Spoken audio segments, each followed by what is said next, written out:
All right, welcome back. So since the last time we did a video, we've done some work. We didn't do a really concentrate on the video for that because it was basically like disassemble. A lot of people understand that and really don't have any entertainment value. So what we've got done is we're going to show where we're at now. We have got the car stripped down. We've got everything disassembled. We've taken every nut, bolt, screw, washer off the car. Obviously the engine, all the AC, steering box, everything off. We have stripped this car down to the bare metal, and we've got the car in etch primer now. Yes, it's two different colors. They're both etch primers, just different color. So one of the there's several reasons why we stripped the car down to the bare metal. Obviously, is to understand and know what we're working on top of. We found a couple. I don't know if they were softball, ballpark hits on the roof or whatever. And we literally took a razor blade on a scraper and was able to just scrape it off. And it came off like it never had cured. That is another reason why we stripped the car down to the bare metal, because had we not, then this could have been a problem that could have came back 6 weeks, 6 months, a year from now and caused a problem and just ruined a nice job. Another reason, after we got the car blasted, little pinholes came back up in here along the back drip rail here. Just normal wear, right? Where water gets here, the car had sat for 43 years. So the water had no place to go as far as driving and having a chance of getting swashed out from a left turn or a right turn.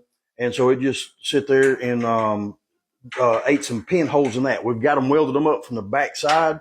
There was a few places in the floorboard that we'll try to get a close up right here. Under the sound deadener, there was some rod holes here that we was able to weld up with a MIG welder. And so that is another reason why we do that. We got all the lead melted out of the A, and here's where the lead was in the A post. We've taken all the seam sealer out of the drip rail. There were some signs of rust in here, like surface rust area. Another reason why we take it all the way down to the bare metal. We melted the lead out of the C post back here, all the way across the roof. Also, there were spots of rust around some of the spot welds. So once we did all that and got all the seam sealer out, we went back and re-blasted those areas there.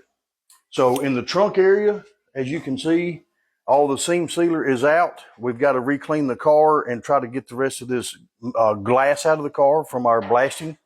But we've got all the seam sealer out all the way around in the trunk area as well.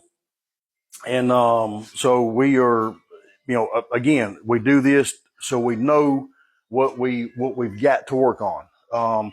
All we can do is work from the outside in. We cannot work from the inside out.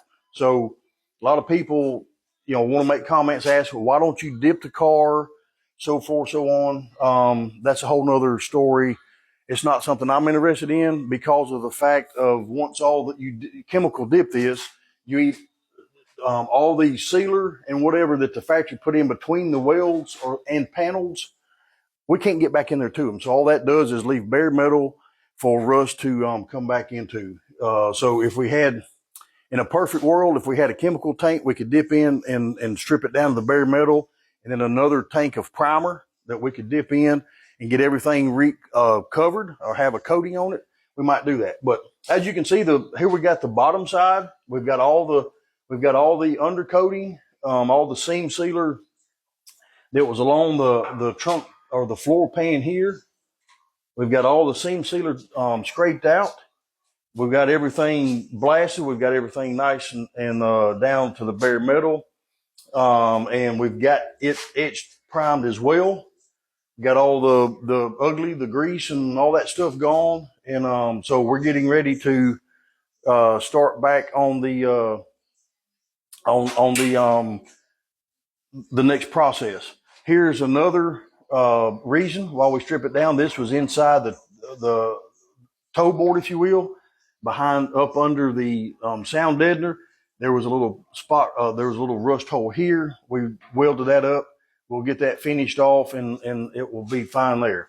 So the only rust that is not sure if that we showed you before, the only rust that we have found, and what I call rust, and when I call rust, I'm talking about stuff you stick your finger through like this. This is the only rust on this car and the only panel that we're going to have to replace. This is the bottom side of where the battery tray goes. The battery acid ate through the battery tray and then ate this apron out right here. And of course, you got this area right here, which we're going to have to cut this bolt off, get this brace here off. So, as far as a 67 Mustang or any Mustang, from what I understand, this is basically what I would call a rust-free car.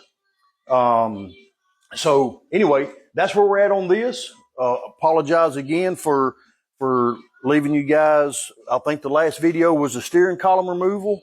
So as you can see, there's been a whole lot of work since we've removed the steering column. That wasn't the only thing that we've removed. So stay tuned. We'll be back. We'll not sure exactly when or what we're going to be doing, but I will make sure that we do another video before we get ready to paint it, and y'all can kind of see what we're doing, and we'll just go from there. So thank you again for tuning in and stopping by. So till then, we'll see you.